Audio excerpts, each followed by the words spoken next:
part two. We're gonna go back to Soul Family Oracle's message and then flow from there. Okay. She said you come from two very powerful lineages that have magic living within them as well.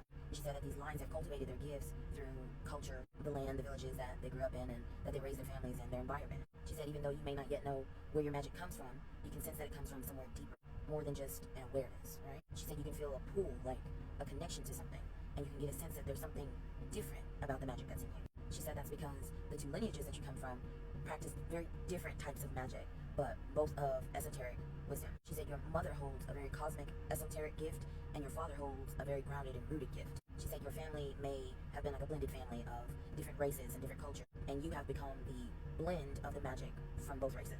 A combination of what comes from these two lineages of people. She said your parents may not have known just how powerful they were because they were never able to connect to their own lineages and origins.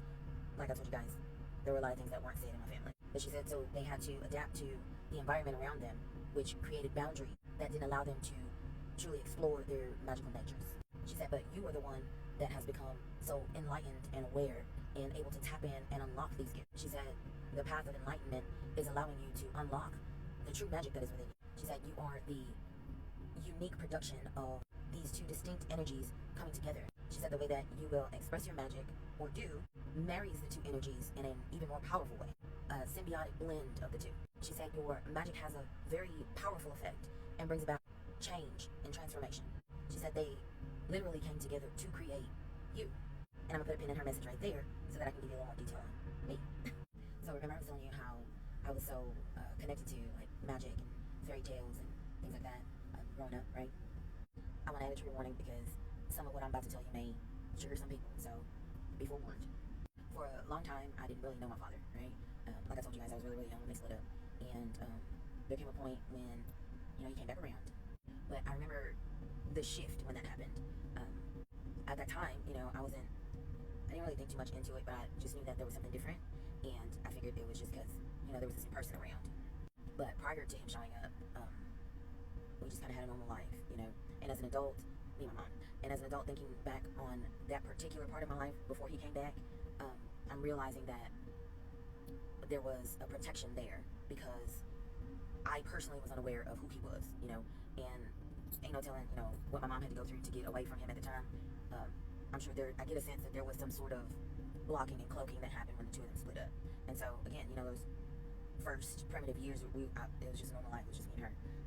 But I do remember always feeling like an outcast, like with my little taller friends, my little young kid friends, and feeling different from everybody else, but I didn't quite know why I was different. And when he came, back into the picture, my father, I just chalked it up to, oh, I'm different because I was different because most of the kids I knew had two parents and I didn't at the time, but now I know I do have two parents, so, maybe I won't feel so different. I don't know, it's very childish, kind of thinking, but I try, again, as a kid, I'm trying to make connections all the time. I try to make sense of it, and so that's what I put it on. Everybody had two parents and I didn't, and that's why I was different, And so, when he came back, I remember again feeling that shift. And now looking back on it, I understand that the cloak of protection had been removed when he showed up. Because now, whatever was going on in the spiritual realm or even in this physical realm, they had made the connection of who I was at that point. I'm his daughter. We are his family. And it just seemed like things just started going crazy and wrong at that point. So, like, the things that were happening, you probably could explain, in regular terms or like, would make sense to a regular person in a certain way, but looking back on it, to me it was, much different. So for example, shortly after my father showed up, we got our apartment robbed. The door kicked in while we were gone, right? And looking back on it, I don't remember them being like too freaked out about it. I mean, they were freaked out about it, but not like, people get all hysterical because some super valuable stuff was stolen, And I remember going into the apartment and it really not looking like it was really torn apart too much. From what I do remember, my father's guitar was stolen and maybe some jewelry from my mom, I don't know. But it was just, again, in retrospect, the whole situation was really odd. And again, they tried to explain it and make it make sense in however many ways that, they thought they could. Trying to blame it on, the ex or whatever, right? But in my world, it was an attack because they had made the connection. And I feel in my spirit they were looking for something completely different than they're thinking. Well, my mother was thinking that they were looking for. Because I always got a sense that my dad, he knew things that he didn't want to say that he knew, you know? So, that was the first thing. And then as I'm putting the timeline together of my past and thinking about my childhood and all the things that went on, I put a pin in that shift that I felt when he showed up, because it was thereafter that I started having the experiences that I had. On this physical plane, one would say that, I had bouts of molestation and things like that. Again, trigger warning. Not from my family, my father, or anything like that, but the people that he was around, right? And again, I'm driving home the point that they made the connection of who I am. And in the spirit realm, those who were tasked with, who are even to this day tasked with making sure that certain beings, chosen ones, whatever you want to call them, don't flourish into fruition, into their gifts and their purposes, because the transformation and change that we're here to do, they don't want that to happen, of course. It's always going to be a dark side to everything, right? And even as that little, see, throat chakra, they don't even want me to tell you this. Even as that little 7-year-old girl, when we got our house broken into, I recognized at that point that something had changed, right? And there was something in me that immediately became, I don't want to say afraid, because I was afraid, but it was kind of a dual nature kind of thing. Like, I was scared from that point forward, but my antennas, some kind of antenna went up. Like, my mom called it paranoid, but like PTSD paranoia, from that traumatic experience, right? But for me, it was more so like I'm super sensitive and keen to certain energies and things that people wouldn't notice, normal people wouldn't notice, And I was constantly trying to safeguard myself from certain things.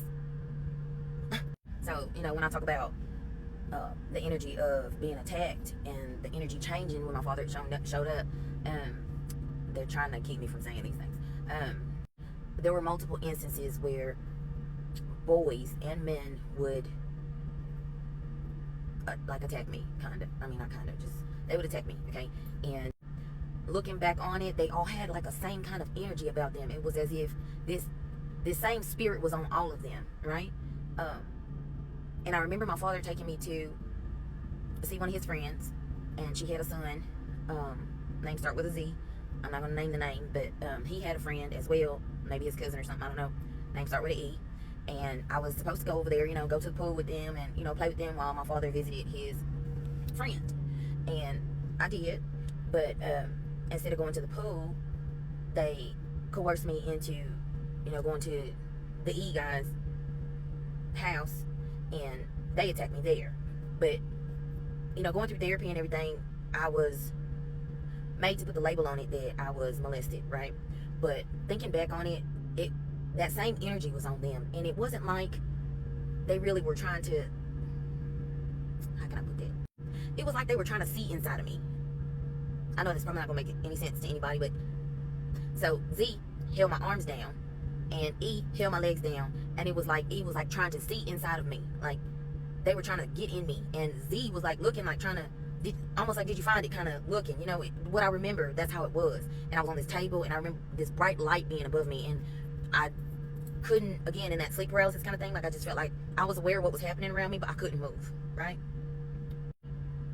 But I left there, not, I wouldn't say I was necessarily traumatized. It's just like whatever they were looking for, they didn't find it. That's kind of how I was about it. But again, therapy tried to make it be like something so big, right? And mind you, I had also inherited a survival mode, and I think a lot of what I had gone through with therapy and everything came from that, and trying to put labels on everything. But a lot of this shit was spiritual attacks, and nobody knew how to make it make sense, right? And there were other instances too where I again was pinned down, and it's like they were looking for something, I don't know. But anyway, long story short, the power that she was talking about, the spiritual realm was in an uproar when my father came around, and me being connected to him, it's like a light was shown on, this is her, like this is her, we gotta get her, we gotta knock her off her square, we gotta hurt her, we gotta attack her before she grows up into who she's supposed to be. That's the only way I can make it make sense. And so I feel like what Soul Family Oracle was saying made a hell of a lot more sense to me, and made a lot of what I had been through make sense because of who I am and who I understand that I am now. That shit wasn't, the labels they gave it wasn't what it was. Let me just say that. So part 3 will be my parents and how they came together. Peace.